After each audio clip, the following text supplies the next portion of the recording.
Greetings, everyone, and welcome back to another episode of Plan B Success. Let's reflect on the time before February 2020.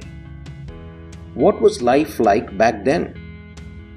1. We hadn't seen anyone with a mask for months, if not years, and now they're everywhere. I'm told China always had them for years, but that's for a different discussion. Fridays meant happy hours at a nearby bar or restaurant with co-workers and friends. Weekends meant watching a movie at a theater, eating out, visiting friends or perhaps a park, and spending time in the backyard until the wee hours, catching up with friends and family. While we were in the throes of the pandemic, we were all by ourselves, interluded perhaps by a random visit from a friend on the deck, sitting several feet apart and with masks, sanitizing our hands every few minutes. Vacations and time off went on a holiday during the pandemic. The most we could do was to go for a long walk or walk around your own backyard. As vaccinations started being given to millions, we thought that we are sure to return to our old way of life. Yet, here we are, battling the ever-growing numbers of the new strain that puts a damper on reopening all over. Things we took for granted during the pre-pandemic times are so precious now. Even a visit to the local grocery store wearing masks is much welcomed by the kids nowadays. With more time at home, we have grown accustomed to being dressed for home, even when doing remote work. When was the last time you wore formal clothes or put a suit on? Who knows, with so much time at home and hardly any time out, you might have packed a few pounds and may find it hard to get into your formals now. Time to check them out, don't you think? I'm sure that you don't miss your daily commute, the hours spent navigating the traffic to and fro from work. Now that's time saved which you can invest elsewhere. With a focus on the fight for life, everyone is more humane toward each other, and that is a delight to watch.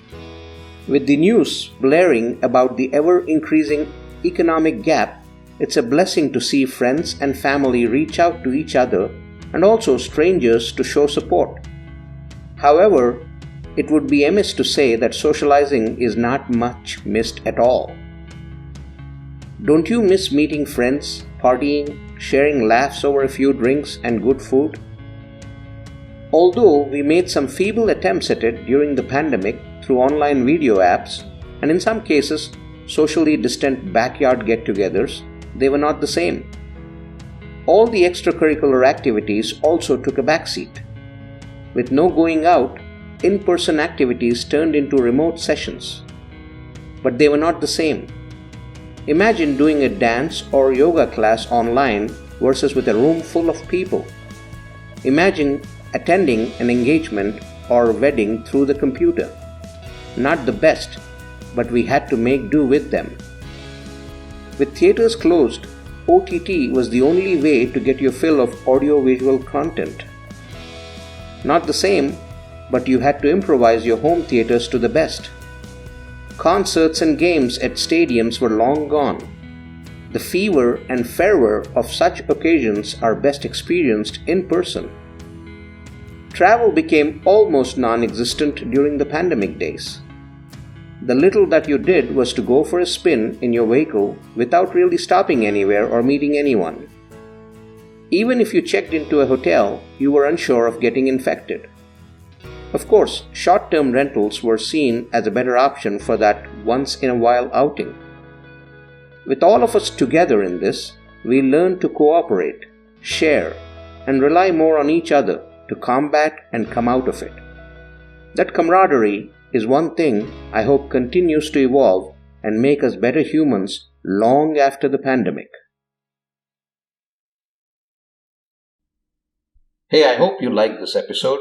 Go check out the others, and you'll find inspiring content there as well.